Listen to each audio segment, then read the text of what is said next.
Welcome, I'm Rose Aguilar, and this is your Calls One Planet series. On November 5th, Californians will vote on 10 propositions on issues ranging from crime and healthcare to rent control and the climate crisis.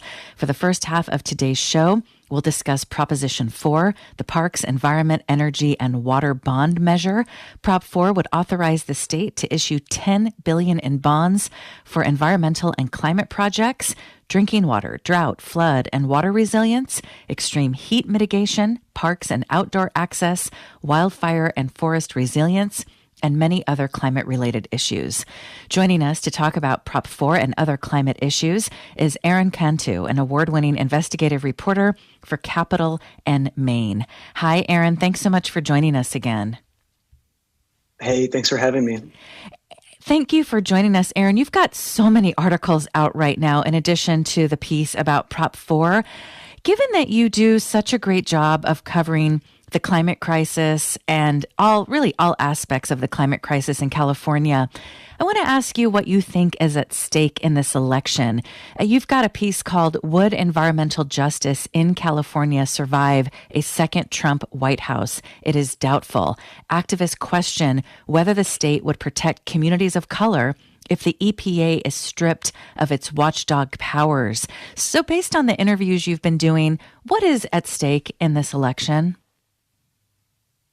Yeah, so obviously it's a presidential election, and in addition, there's lots of down ballot stuff here in California. So I tried to take each of those pieces, on their own terms. I think in terms of the national election with Trump, coming back to office, we got a preview of what his administration was like the first time. As part of that story in particular, I read through the Project 2025 document, which was a collection of authors, many of whom worked for the first Trump administration. And I looked specifically at how this document contemplates reforming or decimating the EPA, and specifically zeroed in on how the Trump administration, or people who worked for him, hope to take away civil rights protections for environmental justice wrongs. Right now, under the Civil Rights Act signed by Lyndon Johnson, people are allowed to allege that a state agency is violating their civil rights, basically by allowing toxic pollution or creating disparate impacts when it comes to citing a factory in a black or brown neighborhood as opposed to a white neighborhood, using pesticides. People are able to bring those sorts of civil rights cases in a federal court and say, hey, the state is violating my civil rights. The Trump administration, people who have worked for the Trump administration, essentially want to take this protection away that has been available to us since the 1960s. So that would be a really big change for environmental justice in this country. Can you talk about how Proposition 4 would affect frontline communities? You did a great job of really looking at how this $10 billion bond would be spent. So how would it specifically affect frontline communities? Yeah, sure. So Proposition 4, $10 billion, that's for a whole range of different climate capital infrastructure projects. Because climate change has a lot of different effects, it creates floods. So a large part of this bond would go toward building up infrastructure protecting against floods across the state. Much of it also goes toward infrastructure to recycle groundwater, something that is becoming more important as droughts get worse each year. There's stuff in there specifically about extreme heat, which is what I wrote about. Comparatively less money is going toward protections from extreme heat than stuff like drought protection or flood protection or wildfire prevention. Those priorities are getting comparatively more money under the $10 billion bond. But extreme heat actually is the deadliest effect of climate change in Los Angeles, specifically where I live and where I wrote about, but also I believe statewide. Extreme heat is the deadliest, but also one of the more silent effects of climate change that are having a harmful impact today. And so specifically, I went out in LA during a heat wave that we had on September 6th. I was around downtown LA, and it was the second hottest day in the city's recorded history on that day, September 6th. And I, just spoke with folks, homeless individuals who were, trying to take shade in a park. I spoke with folks who were at a cooling center, some senior citizens who didn't have air conditioning at home and had to come out to a senior center space to be in the air conditioner. And so this bond would provide some money to build up cooling centers. It would also provide some money to essentially ensure that cities like LA and parts of San Francisco that have this heat island effect, where it gets so much hotter because of all of the asphalt and the concrete and the lack of trees, that these communities would have centers of refuge where people could go and cool down and avoid that deadly heat. This is such an important story that you wrote. You write about how it was 112 in downtown LA in September, where residents just roasted for a week. And you write about people that you met on the streets, people who are living on the streets. In MacArthur Park in Los Angeles, Michael Martinez crouched shirtless in a sliver of shade cast by a short palm tree. He sipped water mixed with a red hydration additive from a plastic jug. He said, "Why is the weather changing? Why does it seem hotter than it's ever been?" He's lived on the streets for 2 decades, and he told you that he's never felt such heat. Yeah, it was eye-opening to speak with Mr. Martinez. I think often the discussion around climate change can be a bit maybe academic or formal, or there's a sort of elitism about it. You have to understand climate models, et cetera, to really know what's going on. But you speak with people who are out experiencing the heat, and they'll say something just very common sense and intuitive. I mean, he asked, he said, "Why is the weather changing? I've been out on the streets for 2 decades, and now it's just unbelievably hot." Something else he said that wasn't in the story was, as a kid, he loved being outside. He loved playing sports, in his neighborhood, and he always loved the sun. He loved to be outside, and he feels like his relationship to the outdoors, to the sun itself is changed. And, he was looking for answers. Why is the weather changing? And, we talked about climate change, but it can have that sort of just really fundamental effect on people where they know deep in their gut that something is wrong when you feel those kinds of temperatures. You just feel for this man and so many others like him. Did you happen to ask him why he has been on the streets for 2 decades? Yeah, I mean, he has had issues with addiction, with drugs. He spoke a bit about his family. We don't have a lot of words in the story to get into, some of the details we'd like to get into, but he described a difficult relationship with his father. I think, unfortunately, a lot of houseless people that you meet, it's a complex set of circumstances and a lack of safety net. And, once you fall, it's very difficult to get back up. And, when you have those kinds of issues of poverty and addiction, and you combine those with heat, extreme heat and climate change, frontline communities, I mean, I guess that's something we defined as, folks who live more on the margins.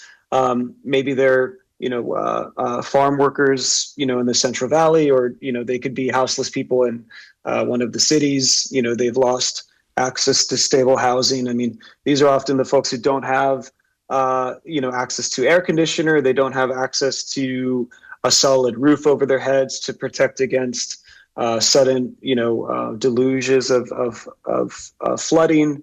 And so when we talk about frontline communities, often these are the people who are, did the least to contribute to climate change, but are first in line to experience the devastating effects of climate change. Wow. Aaron Cantu is an investigative reporter with Capital in Maine, and we are talking about Prop 4. It's a $10 billion climate bond. And Aaron does a really good job of course, going much deeper to look at how we got to this place and who's being really hit so hard by the climate crisis. Can you give us some context here, Aaron? Because in your piece about Prop 4, you also talk about what happened with Governor Newsom, prodded by Newsom. The California legislature rescinded or delayed almost $210 million for programs to prepare for climate disasters like extreme heat waves. Half of those cuts targeted programs to expand cooling centers and implement long-term solutions. So can you tell us, why was this $210 million delayed? And then why are voters voting on a $10 billion climate bond? Why is this on the ballot in the first place? Yeah, those are great questions. So, having covered climate in the state for a few years now, I was reporting when in 2022, the Governor Newsom and the state legislature, essentially passed this $54 billion climate package. And it was at the time, Newsom talked about it as the biggest one-time, spending on climate that's ever been seen in any state. And it was a big deal. I mean, it was a hopeful moment. Unfortunately, since then, the state has been in a budget deficit, and it's just been a continued chipping away at this program. And so some of the advocates I talk to, they talk about how climate spending needs to be something permanent, because this is something that's only, it's not going anywhere. If anything, the climate crisis is getting worse every year. And so the amount of investment, and money that we spend on it is going to increase. It has to be something permanent in the budget, and not this sort of one-time spending thing, because then you see what's happening now, which is, the state is cutting from essential programs like, programs essentially to build up resilience to heat and other climate disasters. So since 2022, since that, that package, I've kind of continued to cover the budget cuts in subsequent years, and, try to keep a focus on how those cuts are impacting, people, particularly, vulnerable people who, like we were talking about, are on the front lines of the climate crisis. So again, we're talking about a $10 billion bond. If you have any questions or comments about Proposition 4 and the climate crisis, you can give us a call at 866-798-8255.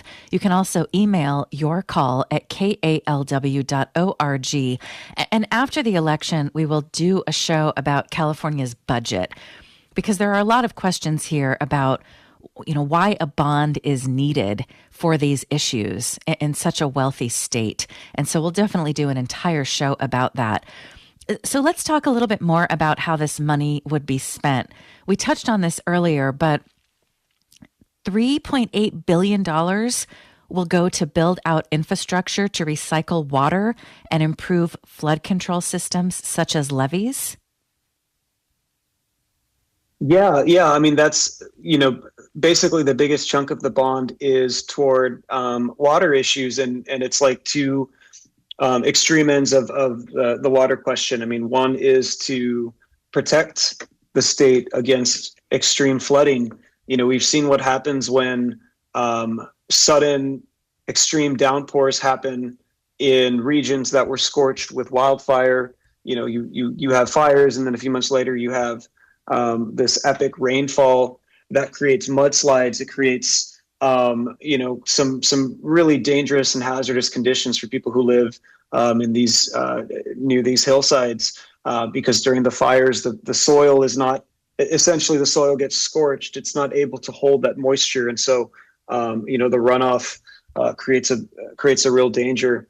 And by the way, to this question, sort of why is the state issuing these bonds? It's a really good question. I mean, this is something that the climate bond had been under discussion, among environmentalists, lawmakers, starting last year when the deficit was revealed, and Newsom started proposing cuts. So it's been something in discussion for the past couple of years. One disadvantage of this bond is, sure, the state gets $10 billion to invest in climate infrastructure, but we basically have to pay $6 billion in interest on those bonds for the next, I believe, 40 years. So it's like $400 million a year is going to be going just to service these bonds. I mean, basically, it's like a loan. You're taking out loans, and the state is going to have to pay interest on it. So, I mean, it's a really good question, why this stuff isn't just paid for directly by the state. If we know climate change is only getting worse, and this is a priority for the state, why are we issuing bonds? Great question. Governor Newsom hasn't actually come out, for or against this bond. This has been something supported by, I believe, the Nature Conservancy was one of the big groups behind it. But now there's dozens of supporters of the bond, including climate environmental NGOs, as well as CAL FIRE, I believe. So this is money that is desperately needed across a wide array of programs. The question of why it's a bond versus just being from the general fund, it's a great question. Exactly. And a lot of voters across the aisle are tired of bonds, especially when it comes to climate change, because they're going to say the same thing. In a wealthy state like California, why do we need a bond to deal with the climate crisis? So according to Cal Matters, on the pro side for Prop 4, you've got a number of environmental organizations, the California Professional Firefighters, California Labor Federation, Teachers Association, the Democratic Party. They've raised $1 million. Those who oppose Prop 4 have not raised any money. Of course, it includes the Howard Jarvis Taxpayers Association. They oppose all bonds, the anti-tax group, the California Republican Party. So if people are angry about this bond in particular and wonder, why isn't the state just paying for this? What happens if this does not pass? I mean, as you said, these programs are desperately needed. Absolutely. I think at the end of the day, bonds aren't the best way to buy something, just like, paying for something with a loan. It sometimes isn't the best way to buy something, but it's something that the state needs. And I think you can say that from a pretty impartial perspective. In fact, $10 billion is almost scraping the barrel for some of these priorities.